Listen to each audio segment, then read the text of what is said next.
The same man who once slapped opponents and screamed at rivals on NBA courts recently stood in the White House receiving the Presidential Citizens Medal from Joe Biden. How does a fierce, sometimes controversial basketball player become a celebrated statesman? The answer lies in the extraordinary life of Bill Bradley, a true Renaissance man who always saw basketball as just one chapter in a much larger story. Born in Crystal City, Missouri, Bradley showed exceptional talent early. He scored over 3,000 points in high school and earned all-state honors. Despite receiving 75 college scholarship offers, he chose Princeton University. This decision revealed something important about Bradley. He valued academics alongside athletics. At Princeton, Bradley dominated college basketball. He earned 3 All-American selections and became the 1965 AP College Player of the Year. Princeton reached the Final Four, where Bradley was named Most Outstanding Player. He once scored 58 points in the NCAA tournament, cementing his college legend. His excellence extended beyond the court. Bradley captained the 1964 U.S. Olympic basketball team,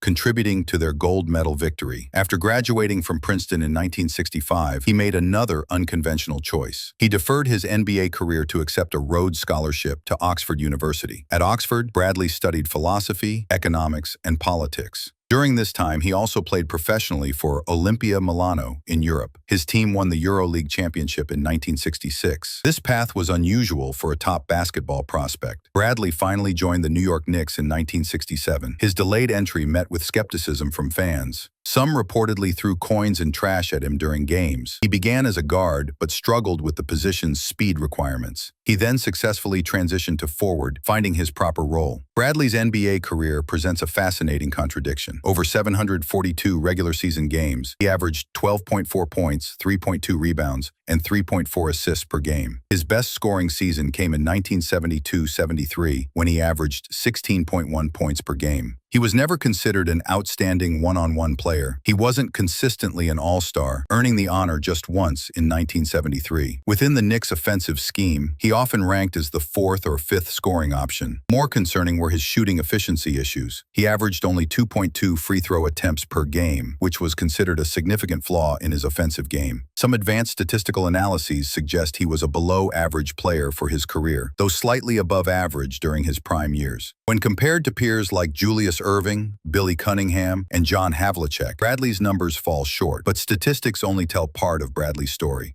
His on-court demeanor was fierce and sometimes explosive. He was known for aggressive play, frequently engaging in pushing and shoving to intimidate opponents. This physicality reflected his deep-seated will to win. His most famous rivalry was with Jack Marin of the Baltimore Bullets. Their matchups occasionally escalated into confrontations. Bradley would sometimes shriek incoherently at Marin. The two players exchanged slaps on the court during heated moments. Hall of Fame coach Red Holtzman didn't view these altercations as overly serious. He described their matchup as one between two intense players competing with skills and will to win. Bradley's aggressive style had consequences. He frequently committed fouls, often ranking among the league's top 20 in that category. He was a team leader in only one statistical category: fouls committed. His aggressiveness meant he was often half a step slow on defense, as he admitted himself. Despite these limitations, Olympic coach Hank Eba, a renowned defensive strategist, named Bradley the U.S. team's best defender during his pre-NBA career. The debate over Bradley's basketball legacy centers on intangibles versus statistics. While his numbers might not scream superstar, his impact was consistently described through qualities that don't appear on stat sheets. Bradley was widely recognized as a thinking man's player. He possessed exceptional basketball intelligence, capable of anticipating plays 2 or 3 passes ahead of time. This uncommon basketball intelligence allowed him to sense teammates' moods and actions intuitively. His playing philosophy centered on unselfishness and team-first principles. Bradley articulated his belief that success is symbolized by the championship. He said it requires that community dictates prevail over selfish personal impulses.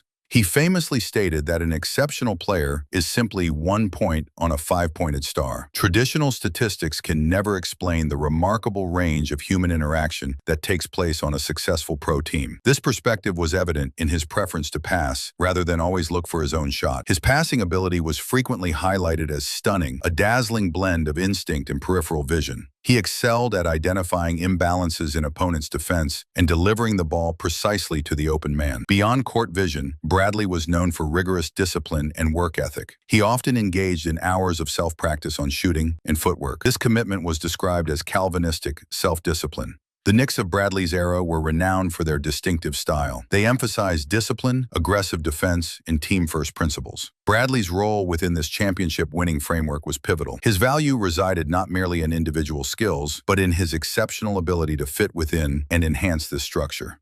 On a roster featuring multiple All-Stars, Bradley typically operated as the third or fourth offensive option. This demonstrated his adaptability and willingness to contribute thinking man's player, and his articulated philosophy of unselfish team play were fundamental components. They allowed the Knicks' disciplined defense and fluid offense to flourish. The team won NBA championships in 1970 and 1973. Bradley was an indispensable element in their championship identity. His success was a powerful demonstration of collective synergy, where his less quantifiable contributions maximized the talent of those around him. Understanding Bradley's basketball career requires recognizing his broader life vision. His retirement from the NBA in 1977 marked not an end, but a pivotal transition to distinguished public service. The very next year, he successfully ran for a U.S. Senate seat representing New Jersey. Bradley served 3 terms from 1979 and 1997. His political career featured significant legislative efforts, including campaign finance reform, improvements in education, child support enforcement, and reapportioning California water rights. The connection between Bradley's basketball and political careers was deeply rooted. His childhood was steeped in political discussions.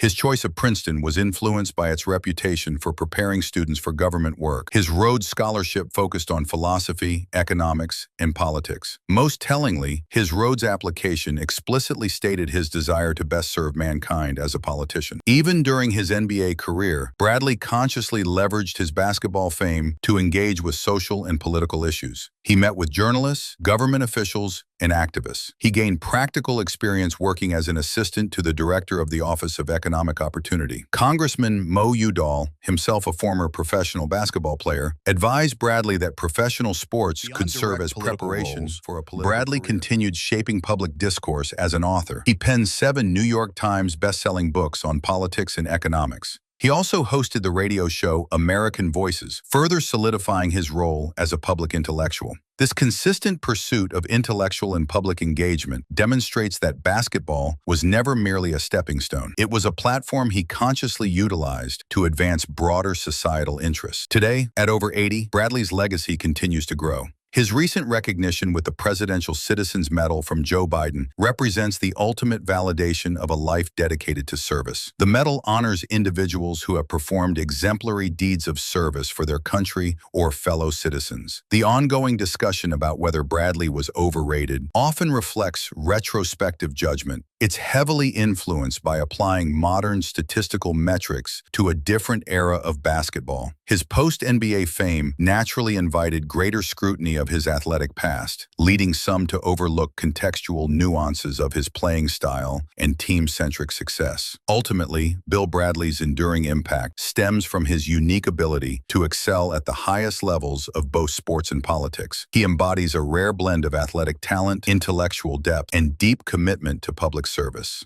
His life serves as a compelling narrative of a figure who consciously leveraged his platform, demonstrating that true value can reside beyond quantifiable metrics. In the realm of strategic thinking, collaborative spirit, and lifelong dedication to contributing to society, Bill Bradley stands as a true champion. If you learned something new about Bill Bradley today, give us a like and subscribe for more stories of legends who outgrew the game. Legends who outgrew